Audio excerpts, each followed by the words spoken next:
Hola, somos el equipo 13, conformado por Ana Vázquez, Carla Silva y yo, Eduardo Camal. Y este es nuestro video del ADA 6, expresión del conocimiento científico y mi carrera. En el presente video se expondrá sobre la expresión del conocimiento científico. Para su contexto, se debe recordar cómo se ha visto y explicado anteriormente, que el conocimiento es un conjunto de datos adquiridos y procesados por el individuo, estos obtenidos a través de la experiencia o de la educación. Cabe destacar que el conocimiento se divide en diferentes áreas, pero en este video se enfocará y explicará sobre el conocimiento científico en específico. Esto con el propósito de que el espectador identifique los tipos del conocimiento y sus diferentes expresiones a partir del lenguaje científico. En el ámbito educativo, subtemas como ¿qué es el plagio? Y la ética de la investigación serán temas centrales del video. Esta grabación estará dividida en dos partes. La primera parte abarcará el tema de la expresión del conocimiento científico, explicando cuáles son, qué significan y cómo aportan en la metodología de la investigación científica. Por otro lado, la segunda parte consiste en la explicación sobre el plagio y la ética de la investigación, haciendo mención de cómo se debería evitar el plagio y cómo la ética debe ser el principal componente desde una perspectiva como futuros licenciados de la educación. Ahora bien, se podrá reconocer a lo largo del video un desarrollo congruente de los temas, su dominio y ejemplos prácticos, que por medio de una amplia investigación, en colaboración de materiales proporcionados por el docente, lograron obtener y aplicar los integrantes del equipo, utilizando información más sistematizada y sencilla sobre los conceptos proporcionados. Esto en consecuencia de las limitaciones que el ADA presentó para los integrantes con respecto a la formación de la presente videograbación, por ser una estructura y manera de expresar información diferente y retadora, donde bien podrán practicar aquellas habilidades que deben desarrollar por su licenciatura. Necesitaron de su organización y comunicación constante entre los integrantes y la búsqueda de recursos adicionales. Asimismo, es la primera vez que el equipo debe generar una herramienta educativa de tal manera, por lo que se complicó un poco entender y desarrollar la habilidad de exponer de tal forma, con la apropiada seriedad y el entretenimiento que se debe expresar para mantener captiva la atención del espectador. Esperemos que sea de su agrado este video.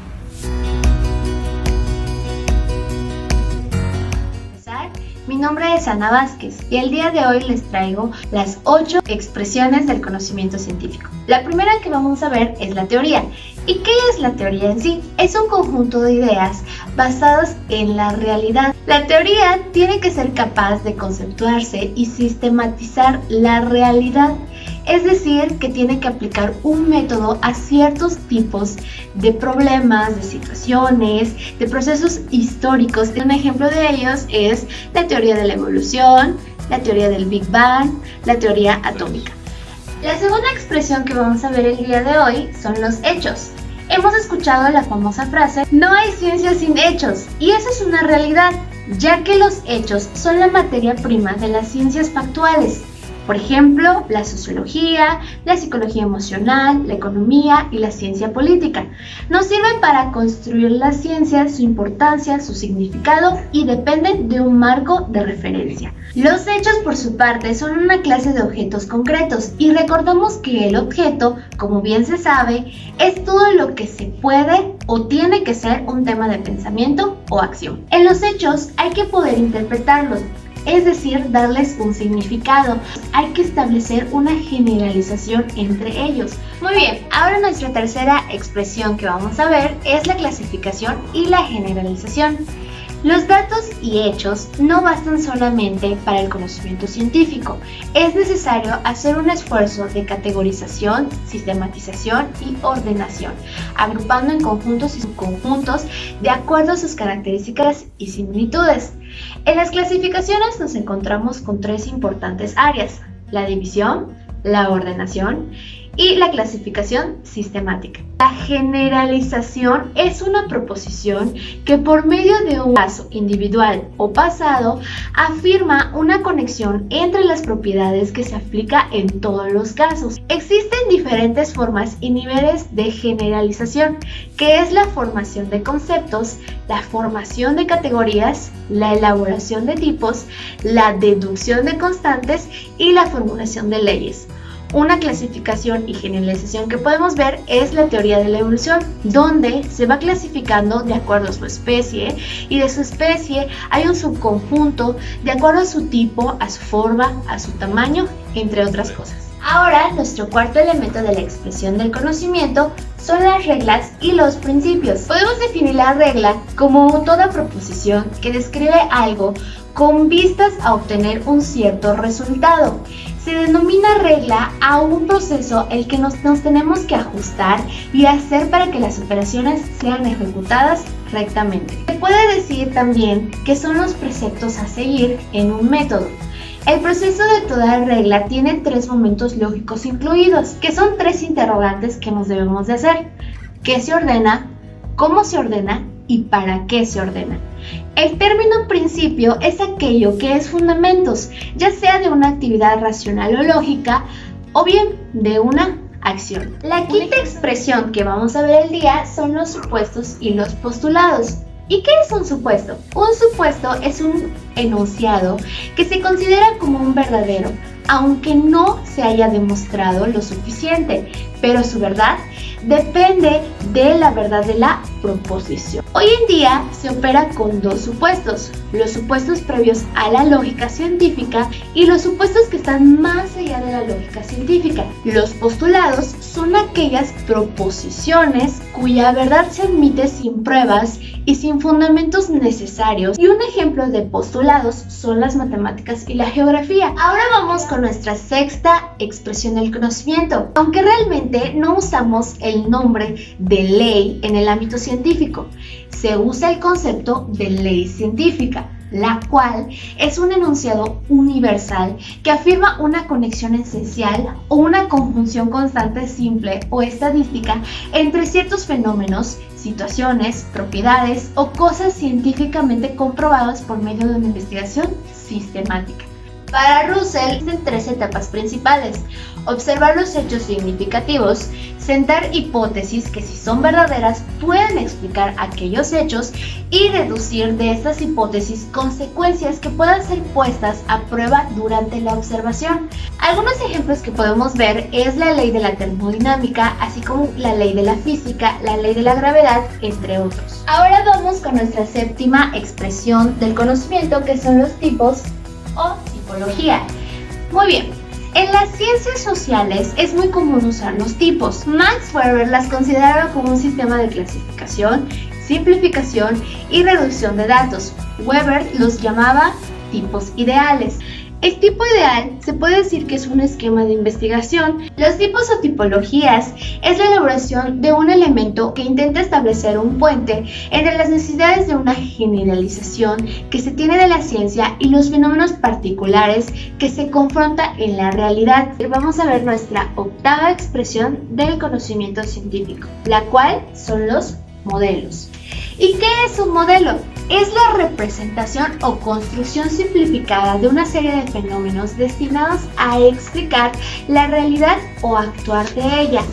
Esta elaboración inicia en 1942 con las primeras aplicaciones utilizadas, investigación operacional, las cuales se daban ciertamente en las ciencias económicas, aunque hoy en día su utilización va más allá. Un modelo, ahora lo podemos definir, es un proceso y una representación de la realidad con que se trata de reducir la variedad y complejidad del mundo real mediante el uso del lenguaje simbólico. La elaboración de los modelos depende de la cantidad, tipo y calidad de otro disponible. Tiene que ser concreto, eso es muy importante. Existen 4 fases. La primera de ellas es la definición del problema, la segunda es la formulación del modelo, En tercer lugar tenemos la simulación y validación del modelo y en cuarto lugar tenemos las aplicaciones del modelo. Por ejemplo de modelos podemos incluir el sistema solar, el modelo estructural molecular del ADN. Es muy importante saber que todo modelo tiene que ser sometido a una doble verificación. Una verificación interna que nos va a revelar el grado de consistencia interna del modelo y una verificación externa que es la simulación de un contexto socioeconómico concreto. Existen diferentes tipos de modelos que pueden ser los físicos, los lógicos, los matemáticos o los de simulación. A manera de conclusión, todas estas 8 expresiones del conocimiento científico nos permiten llegar a ciertas leyes, teorías, o ciertos conceptos, modelos, supuestos y postulados. Ninguno funciona sin la ayuda del otro. Y es muy importante conocer no solo el concepto, sino también entender algunos ejemplos y poder aplicarlo en el ámbito educativo. Ahora bien, vamos a ver acerca del plagio y cómo cada una de esas expresiones se pueden aplicar en el plagio y la ética como futuros licenciados.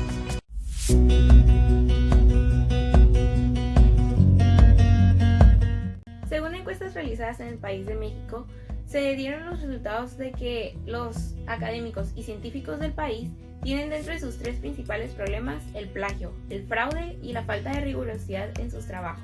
Un caso conocido del plagio y que podríamos utilizar como ejemplo no es mexicano, pero está en Estados Unidos. Es el caso del Dr. Satsky, quien publicó 137 artículos en 7 años. Este es un gran científico de la Universidad de California de San Diego. Esta productividad de artículos causó un gran revuelo al momento de publicarse, lo cual, por su sorprendente productividad, fueron llevados a la comisión de investigadora para checar cuál eran realmente su procedencia. Y como resultado se dio que el 56% de sus artículos tenían una validez dudosa, mientras que el 9% fue derechamente plagio.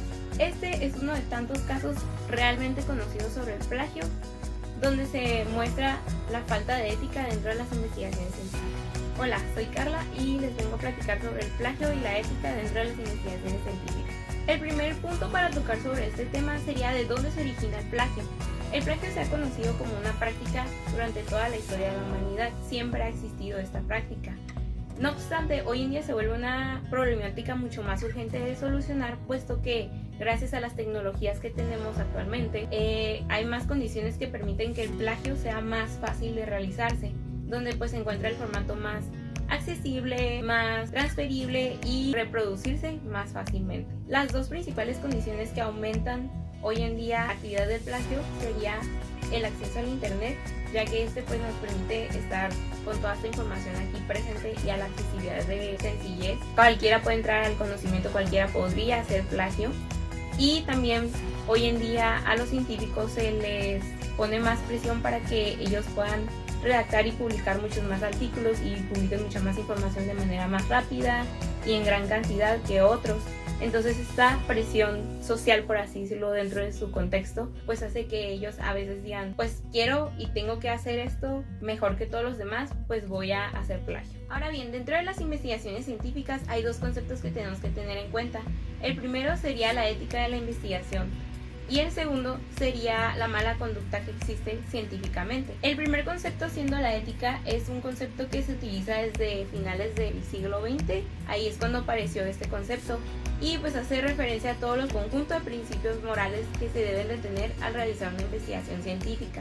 Nos ayuda a delimitar y definir cuándo nos encontramos ante una mala conducta científica. La mala conducta, según la Oficina de la Integridad en la Investigación, oficina de Estados Unidos, define esta mala conducta científica como aquellas medidas de falsificación, fabricación y plagio total de ciertos datos o de investigaciones previamente publicadas por terceros. ¿Pero qué es en sí el plagio?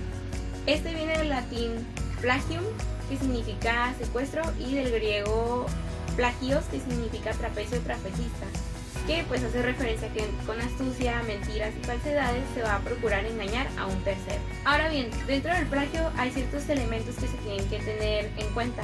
El primero es la copia de la obra ajena, la copia de la obra ajena con la intención Y el tercer elemento es la copia sustancial de la información. Asimismo, hay ciertas situaciones donde sí existe el plagio, así como hay cuales que no se consideran plagio. Los que sí se consideran como plagio vendrían siendo ideas, pensamientos y juicios ajenos que se toman, o también en el ámbito de las investigaciones científicas, datos o resultados que se toman de investigaciones realizadas por terceros. Ahora bien, ciertas situaciones que no son consideradas como plagio vendrían siendo verdades absolutas, conocimiento popular, ideas compartidas dentro de una misma área de especialización y la contextualización que tienen algunas tesis. Asimismo, aquí abarca un nuevo tema que es la excepción de insignificancia. Esta hace referencia a que por error u olvido no se citó la información y no se le dio autoría ajena al tercero de quien correspondía. Aquí mismo también nos habla sobre el plagio por negligencia o por intención. Dentro de la negligencia, el plagio se va a dar porque la persona no sabe realizar el formato de las referencias o la citación correctamente, simplemente porque no conoce los lineamientos. Ahora, hay ciertas situaciones donde no necesariamente tiene que cumplir ciertos requisitos para hacer plagio a algo. Por ejemplo, cuando una obra es publicada o no es publicada, esto no es dependiente de si es plagio o no. La obra puede ser inédita o publicada y va a ser igualmente plagio si copias de esta y no le das crédito al autor. También hay que tomar en cuenta la ilicitud moral del plagio. Esto hace referencia a que a veces la gente considera que no es plagio dentro de las investigaciones científicas el reproducir la información de terceros, ya que consideran que el conocimiento y la ciencia son temas que se deberían de compartir abiertamente, libremente, y que son para el bien común y que por esto mismo es como un patrimonio cultural y que se podría copiar libremente sin tener alguna repercusión. No obstante, este argumento no tiene una fundamentación correcta. De la mano del tema de la ilicitud moral del plagio, el principio de presunción de autoría y derecho de cita. Este defiende la presunción de originalidad. Asimismo, este tema habla de la correcta citación y te da pues las pautas para que conozcas el formato y realmente puedas citar de manera adecuada y no tengas ninguna repercusión. Cabe destacar también que el plagio no solo es la reproducción de cierta información dentro de una investigación científica, también dentro del contexto académico hay diferentes formas de plagio y hay unas formas especiales que son el pagarle a un tercero para que te haga un trabajo. También existe el autoplagio. Ahora vamos a hablar sobre las medidas contra el plagio. Hay tres principales. La primera es que se desarrolle un software que ayude a detectar el plagio con facilidad. También se les pide que se cree conciencia moral y ética sobre el no hacer la práctica del plagio. La tercera medida contra el plagio es crear sanciones. Estas sanciones son tanto jurídicas como morales. Ahora bien, recordando la mala conducta científica de la cual platicamos al principio, se recomiendan las siguientes acciones para tener una buena conducta científica.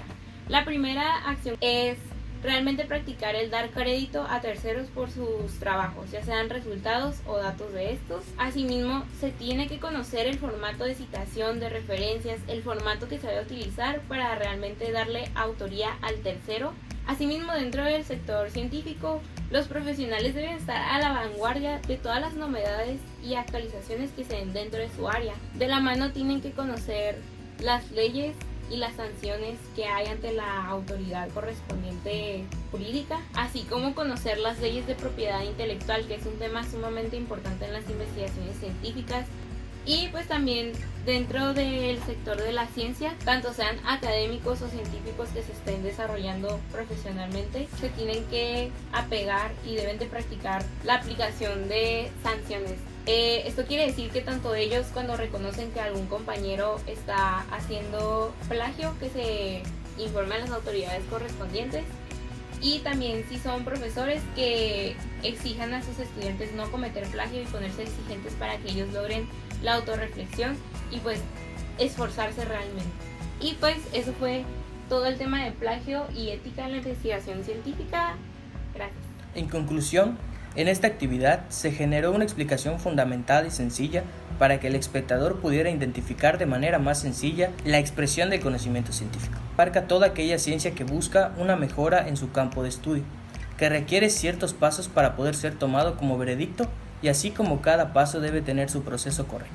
Como futuros licenciados en educación, identificamos que ese tipo de conocimiento es una herramienta útil e importante. Por otro lado, al exponerse del plagio, se observa cómo este influye no solo en el ámbito educativo. Tanto al realizar el plagio o identificarlo, demostrará la ética que uno como estudiante o docente tiene.